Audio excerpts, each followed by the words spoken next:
The SRA has begun collecting new SQE data, requiring candidates to report what training providers they've used to prepare for the exam. So does this mean they're finally going to release official SQE provider pass rates?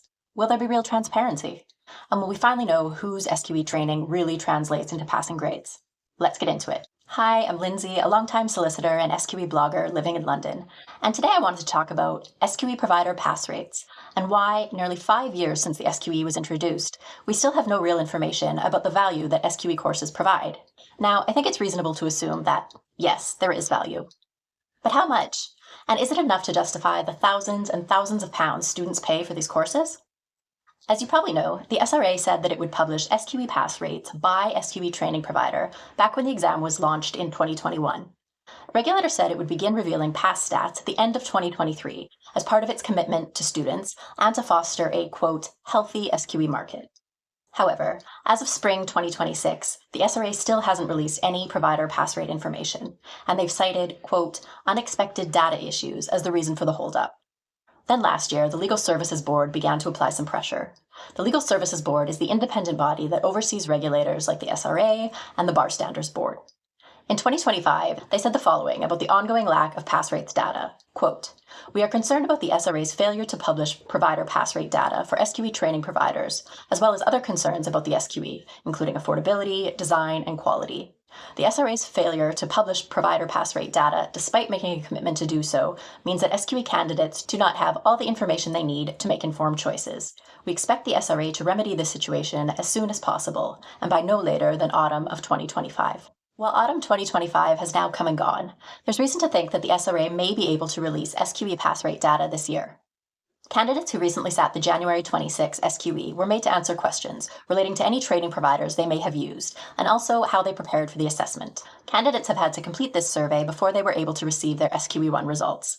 Candidates that sat the SQE2 in January will also be made to complete the survey in advance of their results being released. The SRA says it has made this change to improve the accuracy of the data it collects.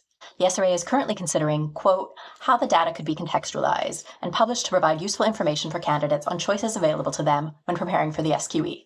I've linked the SRA's press release about the new training provider survey in the description below. So it's possible that official training provider pass rate data is finally on the way this year. But in the interim, what are we left with? In the absence of the SRA sharing provider pass rate data directly, or mandating that SQE providers share this information themselves, we're left with training providers who are free to self-report their success stats in any way they'd like. So what have they chosen to tell us, or not to tell us? Last year on the SQE self-study site blog, I wrote about the pass rates of the major SQE training providers in an article titled Key to SQE Success, Decoding Provider Pass Rate Data. I've linked it in the description below. In the article, I look at the big players in the SQE training space and at what they are sharing publicly about the success of their SQE students. Each of these institutions currently provide what I would call full prep courses, that is, extensive instruction, which is meant to fully prepare a candidate to sit and pass SQE 1 or 2. These providers tend to have many students year after year and provide them with all necessary books, instruction, mocks, and more. I was interested in whose training really translates into passing grades, and in the absence of official SRA data, whether it was possible to say with any certainty who the best SQE training providers are. Spoiler alert, it isn't. Why is this? Well, some full-service providers have not, as far as I'm aware, ever released any information about the pass rates of their students. Others do make some pass rate info public, but it's impossible to draw any definitive conclusions from this data because the data's been cherry-picked, no context is provided, and all these providers are using different metrics, so we can't compare apples to apples, i.e. one SQE provider against another. Students are left trying to compare apples to oranges to papayas in some cases. To the best of my knowledge, no SQE training provider has provided their mean pass rate and straightforwardly said, out of our total X thousand students, X hundred have passed SQE 1 or SQE 2 since 2021. As far as I'm aware, none of these SQE providers have publicly released any information about their SQE pass percentages. There are surely different reasons for this. I believe some organizations have said that they are essentially waiting on the SRA to publish their pass rates as they themselves don't know what these are, or they have difficulty collecting the information. I personally don't find such reasons to be terribly convincing. One, it's been nearly 5 years since the SQE debuted, and two, it's hard to believe that these providers have no idea how well their students are performing.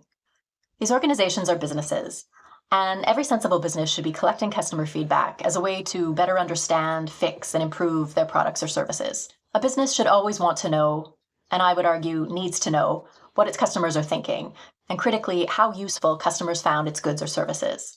How can an SQE provider ever hope to improve its courses and teaching methods if they have no idea how well they are working to begin with, i.e., how many of their students pass the SQE each year?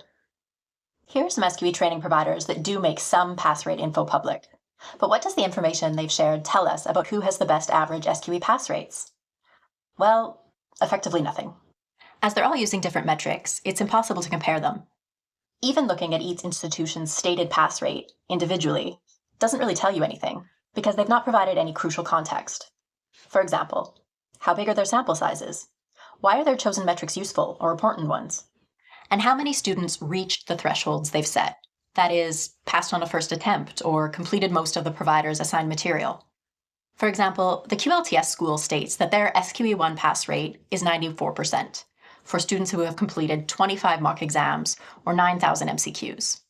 When I first read this, my first thought was, wow, that's a lot of mocks. And my second thought was, how many students actually managed to complete this 25 test threshold? 2, 10, 1,000? And what about the students who complete only 24 mocks or 8,600 questions? How are they faring? I'm not sure one can conclude much of anything from these providers' cherry-picked stats, other than the fact that they probably portray each SQE provider in the most favorable light, and these providers' true pass rates probably fall short of the percentages they've shared publicly. Now, I should say here that there's nothing technically wrong with cherry-picking, and that what these providers have done isn't necessarily bad. As of 2026, the SRA does not mandate pass rate disclosures. So generally speaking, provided an institution's claims are clear, fair, and not misleading, they can claim what they'd like. Still, I do think it's telling that, when not compelled, no SQE provider seems willing to give it to us straight. Straight meaning publicly share their actual average, i.e. X of our X thousand students have passed SQE 1 and 2 between 2021 and 26. When providers won't do this, we're left to conclude that either they're not meeting the SRA's national average passing rates for students sitting the SQE, or their percentage of students passing is the same as the SRA's national averages, or they are significantly exceeding the SRA's national passing averages, or that they are surpassing the national passing averages, but perhaps not by margins that would justify their often high tuition fees. Final thoughts. So what should we make of all this? Why am I talking about it? And no, it's not just to have a go at SQE course providers. Obviously, this is the SQE self-study site, where we've always maintained that self-studying the SQE is very possible, but I am not anti-course provider. I of course recognize there are a number of reasons why candidates would want to take a prep course, and I also recognize the value that preparation courses can provide: question banks, structure, tutor access, etc. However, I do think that cost-effectiveness and transparency are important. And I do find it curious that, in an era where pass rate reporting is not mandatory, no SQE providers are inclined to be all that candid. Again, I don't think that the provider who does this is necessarily nefarious or bad, but I mention it in support of my view that one should not put too much stock in any provider's self-disclosed pass rates, at least not right now. I also mention it so that anyone who's self-studying does not feel intimidated or at an obvious disadvantage just because they're not at one of these SQE training institutions with the very impressive pass rates. We simply don't have the data to say that that's the case. I hope you found this overview to be helpful. Again, I've written all about the SQE pass rates of major SQE providers, or lack thereof, over on the blog. Please check out my earlier article where I go into a lot more detail about the pass claims and marketing claims made by these institutions. I've linked the article below, along with a few related ones you may find helpful, including one on how to choose an SQE training course, and the best places to find SQE support online. And as always, I'd love to know your thoughts on this topic. Do you think real transparency is in the cards for 2026? What data do students need from prospective SQE providers? Let me know in the comments below. And that's it. Until next time, good luck, and I'm rooting for you.